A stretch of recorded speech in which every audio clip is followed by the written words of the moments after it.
Menifee County, Kentucky, April 1882.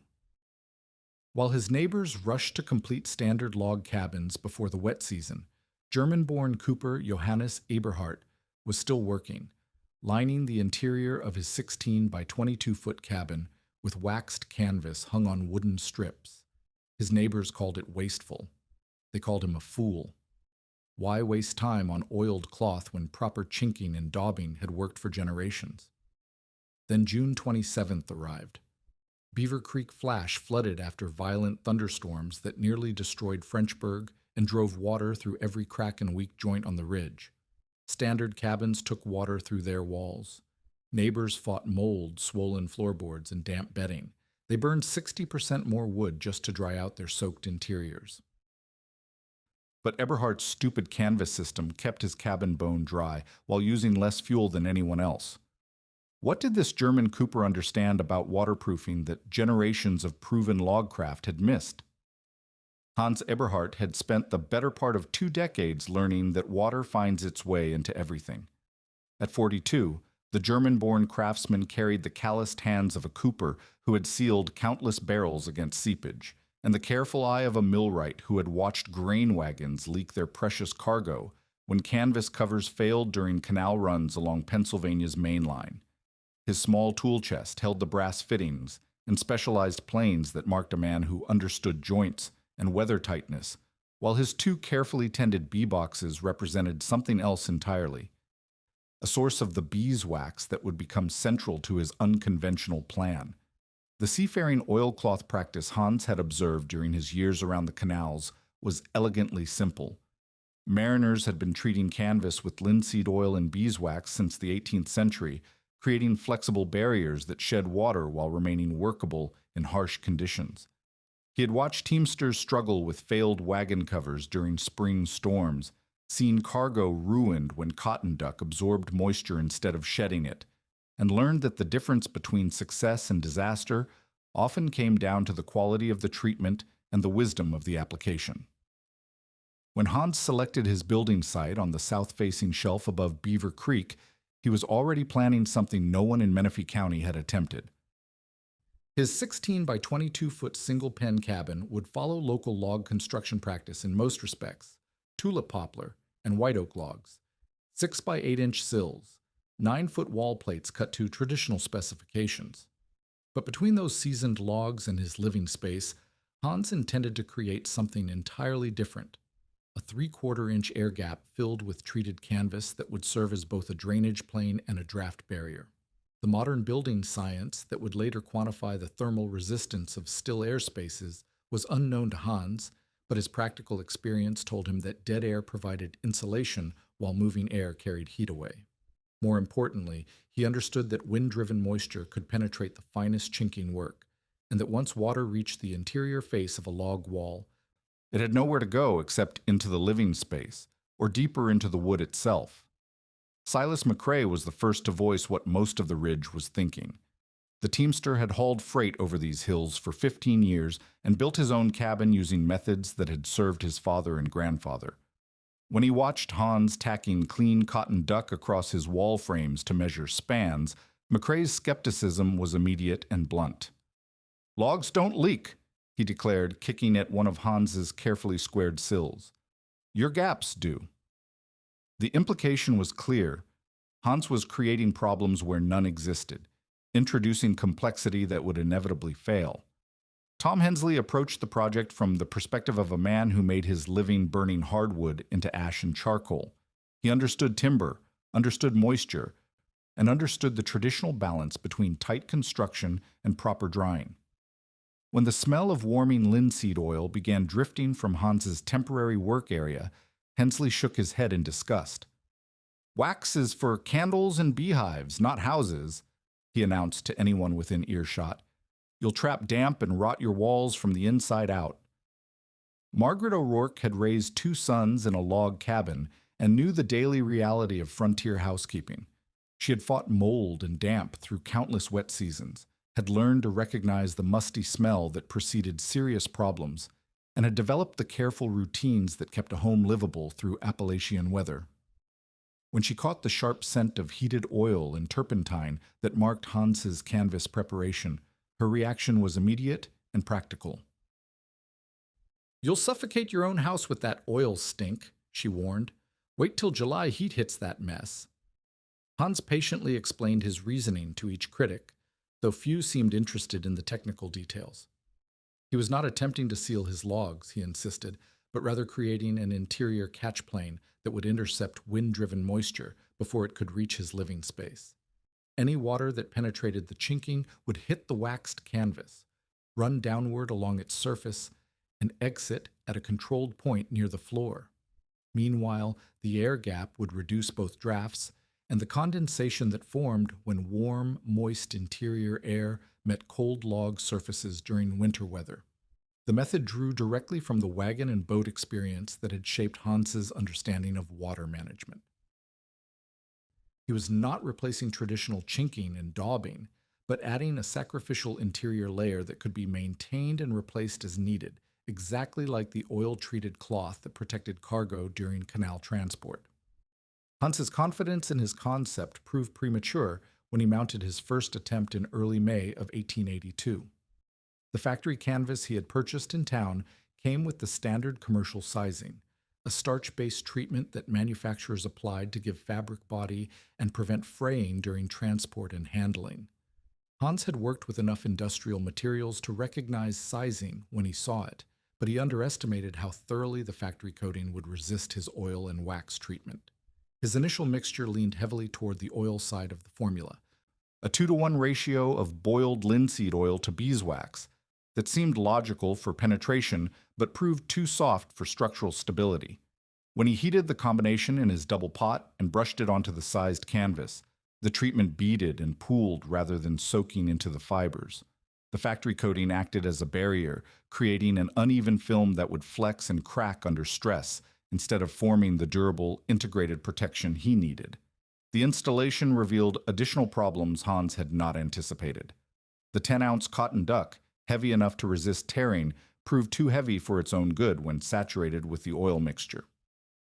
As he tacked the treated panels to his furring strips, the weight of the wet canvas caused it to stretch and sag, creating wrinkles that trapped moisture instead of shedding it. Worse, the underwaxed mixture remained tacky for days, attracting dust and debris that marred the surface before it could properly cure. When the first significant rain arrived in mid-May, Hans discovered his most serious error.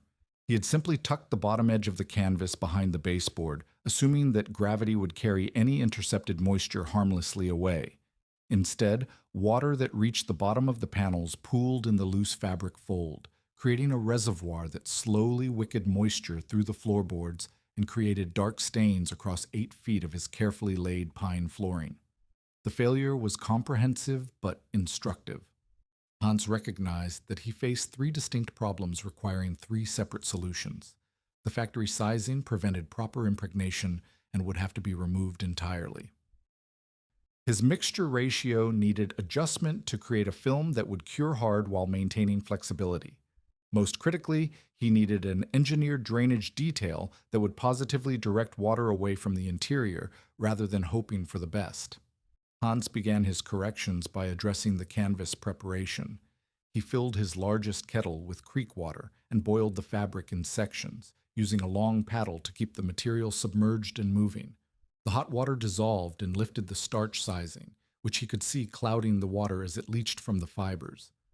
After thorough rinsing and drying on a frame stretched between 2 oak trees, the canvas felt entirely different, softer, more absorbent, ready to accept his treatment. His revised mixture balanced durability with workability. 2 parts beeswax to 1 part boiled linseed oil to 1 part spirits of turpentine by weight. The turpentine acted as a carrier, helping the heated mixture penetrate deep into the canvas fibers before evaporating and leaving the oil and wax to cure into a unified coating. Hans heated the combination gently, stirring constantly to prevent separation, then applied it to the stretched canvas with a wide brush, while the mixture remained warm enough to flow freely. The curing process required patience Hans had not exercised in his first attempt. He let each treated panel tack overnight in the shade before applying gentle heat with his cook stove to encourage the final flow and set of the protective film. The result was canvas that felt like leather, flexible but tough, with a surface that shed water immediately while remaining workable for installation. The drainage system Hans engineered represented a complete departure from his original casual approach. He installed 3/4-inch hardwood furring strips at 16-inch centers, maintaining a precise 3/8-inch gap along the entire bottom edge of each panel. Behind this gap, he created a shingled canvas skirt that directed intercepted water into a 1-inch deep gravel channel that ran continuously around the cabin's interior perimeter. The critical innovation was the scupper, a 1.5-inch hole Hans bored through the downhill sill, fitted with a hand-whittled white oak spout that provided exactly 1/4 inch of fall per foot to carry drainage water to daylight. Outside, he built a simple stone splash box to dissipate the water energy and prevent erosion that might undermine his foundation. The final protective details demonstrated Hans's thorough understanding of both water behavior and construction durability. He installed a skip-gap wainscot of 7/8-inch boards over the lower 18 inches of canvas, protecting the vulnerable base area from daily wear while maintaining access for inspection and maintenance. Vertical seams received 2-inch overlaps, hand-stitched with waxed linen thread and secured under 1-by-1-inch battens that created weather-tight joints, while eliminating raw edges that might wick moisture into the wall system. As Hans methodically refined his approach through late May and early June, the Ridge community found itself increasingly divided over the spectacle unfolding on the creek shelf. Silas McCrae doubled down on his opposition, referring to the canvas installation as painting shirts on your walls whenever neighbors gathered at the creek crossing. His contempt was practical rather than personal. McCrae had built 3 cabins over his hauling career and trusted the methods that had kept his own family dry through 15 Kentucky winters. Tom Hensley escalated his criticism as the smell of warm linseed oil continued drifting from Hans's work area during the daily treatment sessions. "That oil turns rancid," he warned anyone who would listen, predicting that Hans would poison his own living space with the stench of spoiled finish. Hensley's experience burning ash and charcoal had taught him to recognize the progression from useful materials to corrupt ones, and he remained convinced that Hans was creating a future disaster hidden behind an immediate novelty. Mary Wiltshire represented a quieter voice of growing interest. The midwife had witnessed too many sickly infants struggling in damp cabins during prolonged wet spells, had seen mold appear in cradles and bedding that never seemed to fully dry even when fires burned hot. She began stopping during her rounds to observe Hans's progress, asking technical questions about air circulation and moisture control that revealed her practical concerns about household health. Ephraim Barnes occupied the position of cautious elder, acknowledging that Hans's approach showed clever thinking for a German, while maintaining that it ain't our way of doing things. Barnes had watched the Ridge evolve over 20 years, had seen families arrive with ideas from distant places that either proved themselves or quietly disappeared. His measured skepticism carried weight among neighbors who respected his experience without sharing his natural conservatism. Hans found an unexpected ally in Ben Ledford, the young smith's helper who began appearing at the cabin site during evening hours. Ledford possessed the steady hands and careful attention to detail that Hans needed for the precise work of dressing seams and installing the protective wainscot. More importantly, he could see immediate benefits that escaped the older critics. The way the lined interior eliminated the drafts that made cook stoves burn unevenly, the reduction in sparks drawn up the flue during windy nights. The social pressure reached its peak when several neighbors offered their labor with a single condition: Hans must tear down the canvas system and complete his cabin using proper methods. The offer was genuine, reflecting the frontier tradition of cooperative building that helped families shelter themselves before harsh weather arrived. Hans's refusal surprised them more than his original decision to install the liner. His explanation revealed the depth of thought behind what appeared to be stubborn innovation. Hans emphasized that he was not rejecting log construction or dismissing generations of accumulated wisdom. Instead, He was applying proven oilskin technology underneath traditional structural methods, creating a redundant system that provided backup protection when primary weatherproofing failed. The analogy he used resonated with men who understood wagon transport. He was installing the equivalent of a tarpaulin under the bows, not replacing the entire covering system. While Hans defended his approach and completed his installation, his neighbors moved forward with their own building projects using methods they trusted completely. Tom Hensley raised a 12 by 16-foot single-pen cabin in just 2 weeks, using ash and hickory logs with traditional mud and straw chinking, daubed with a lime and sand mixture that had served the region for decades. His speed reflected both skill and confidence in a system he understood thoroughly. Silas McRae chose a larger 18 by 20-foot plan with red clay daubing and a shallow 7 to 12 roof pitch designed to shed water quickly. His Teamster experience had taught him the importance of adequate interior space for gear storage, and he built accordingly while maintaining complete faith in conventional chinking methods. Margaret O'Rourke focused her efforts on redaubing her existing older cabin, using the traditional combination of moss and clay worked into splits between logs. Her approach emphasized maintenance and improvement of a proven system rather than experimentation with unknown methods.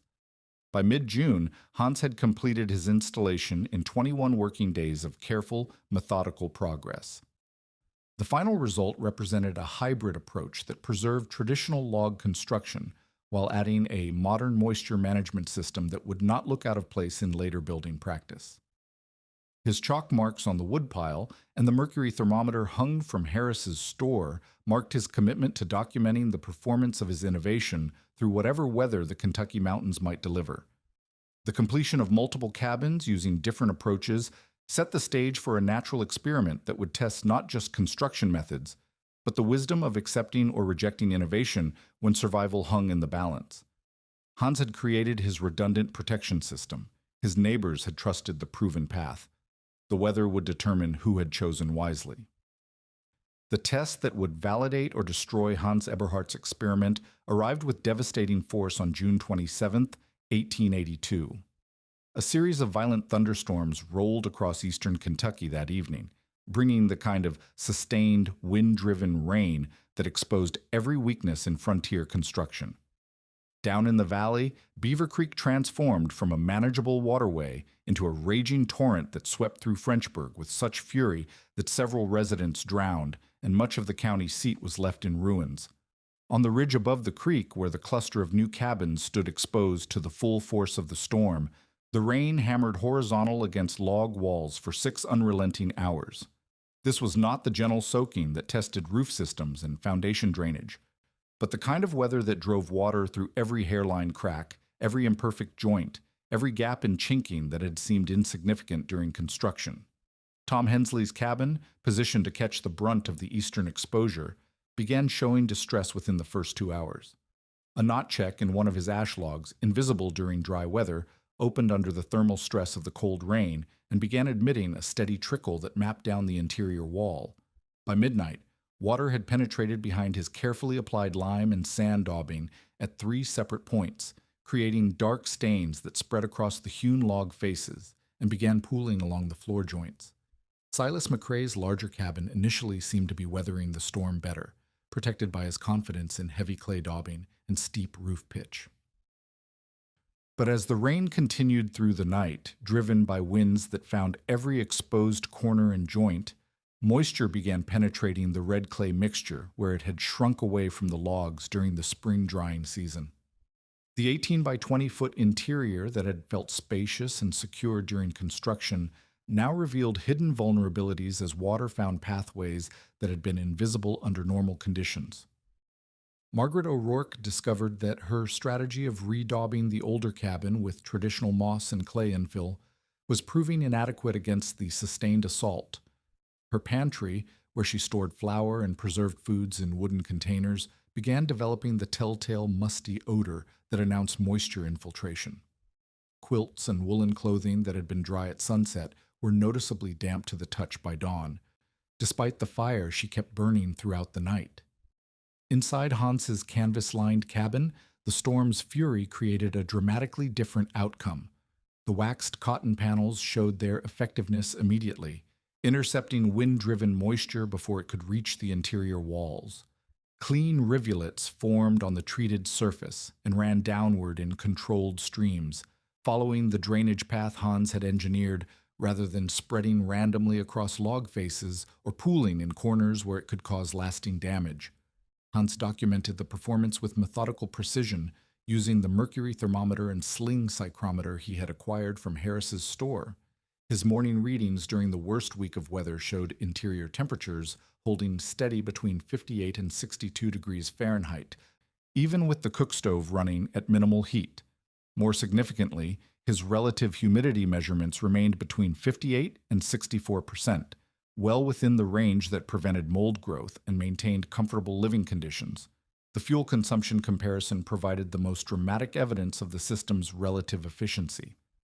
Hans counted his wood consumption by individual billets, burning approximately 3/4 of an armload each night to maintain comfortable temperatures and dry conditions.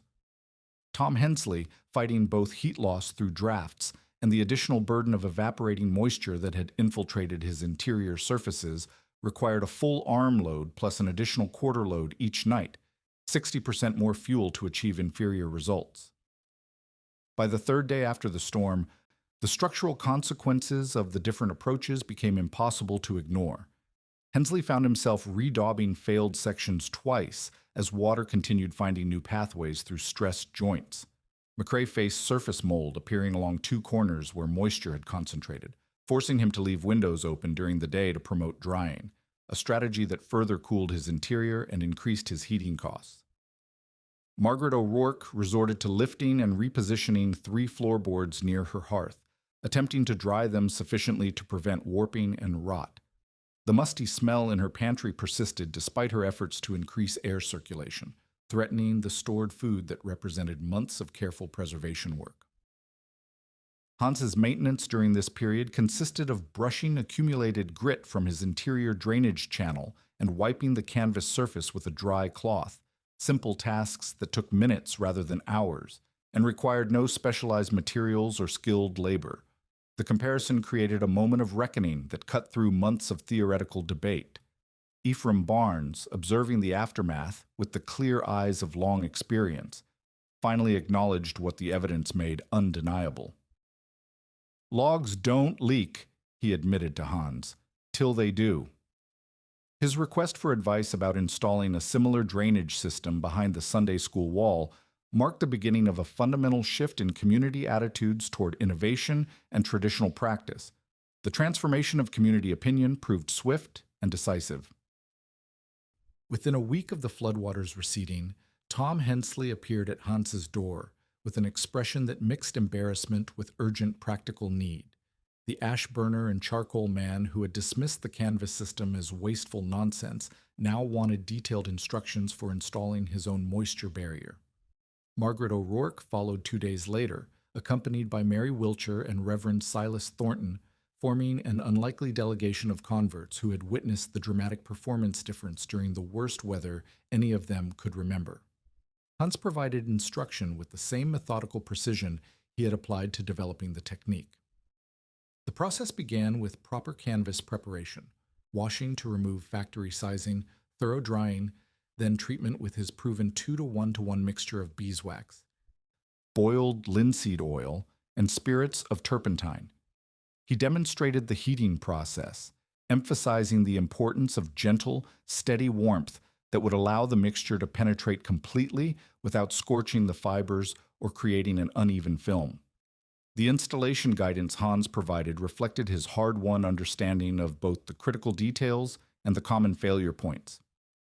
Furring strips had to be precisely 3/4 of an inch thick, installed at 16-inch centers to provide adequate support without creating excessive thermal bridging. The continuous 3/8 inch gap at the base was non-negotiable. Any variation would create pooling or inadequate drainage that could undermine the entire system. Most importantly, Hans stressed that the water management system required a positive exit strategy. Whether achieved through a board scupper leading to daylight or a stone-filled drainage trench, Intercepted moisture had to have a clear pathway away from the structure. The shingled canvas skirt that directed water into the collection channel represented the difference between controlled drainage and destructive accumulation. Hans's safety warnings proved as important as his technical instruction. Linseed oil-soaked rags could spontaneously combust if improperly disposed, requiring immediate burning or submersion in water until the oil cured completely. The treatment process had to occur in shade during the curing phase to prevent dirt and debris from embedding in the tacky surface before the film hardened. The adoption spread with remarkable speed once the first successful installations demonstrated the technique's reliability. By the winter of 1883 to 84, 8 households on the ridge had installed some version of Hans's moisture barrier system. Tom Hensley became an unexpected advocate, freely sharing his experience with the installation process and the dramatic reduction in heating costs he had achieved. Ben Ledford emerged as the technique's most effective promoter, applying the method to public buildings where its benefits became visible to the entire community. His installation of a moisture barrier behind the schoolhouse corner eliminated a persistent damp problem that had plagued the building through several wet seasons. Reverend Thornton's decision to line the church's north wall provided institutional validation that accelerated acceptance among families who might otherwise have remained skeptical. The geographic spread of the technique followed natural communication networks established by kinship, trade, and religious connections. By 1885, a dozen households across Menifee, Rowan, and Bath counties had adopted variations of Hans's approach. Some used oiled muslin rather than canvas. Others experimented with different wax ratios, but all followed the fundamental principle of creating a drainage plane between the structural wall and the living space. The arrival of commercial alternatives marked both validation and evolution of Hans's innovation. Traveling merchants began offering factory-produced waxed cotton and paper-faced building materials that performed the same moisture management function as Hans's hand-treated canvas. These manufactured products, developed in Eastern factories during the late 1860s and 1880s, represented the industrialization of principles that Hans had adapted from maritime practice using local materials and traditional craftsmanship. Margaret O'Rourke's sons became skilled installers, applying the technique to their loft gable and later helping neighbors throughout the county. Their success eliminated the persistent mold problems that had plagued bedding and stored clothing during extended wet periods, demonstrating that the benefits extended beyond heating efficiency to fundamental questions of health and comfort. The second winter after the Great Storm provided the final validation of the community's shift toward Hans's approach. No household on the ridge reported mold formation behind furniture or along walls, and wood consumption during prolonged rain periods dropped significantly as families no longer had to compensate for moisture infiltration with excessive heating. As factory-produced building papers became widely available in the 1890s, the principle Hans had pioneered using beeswax and linseed oil evolved into standardized construction practice. Modern preservation guidance for historic log buildings emphasizes the same moisture management strategies Hans developed through practical necessity, while contemporary building science quantifies the thermal benefits of the controlled airspaces he created through empirical observation. The story persisted in local memory as a reminder that innovation often emerged from the intersection of practical necessity and borrowed knowledge, validated not by theory but by performance under the harshest possible conditions.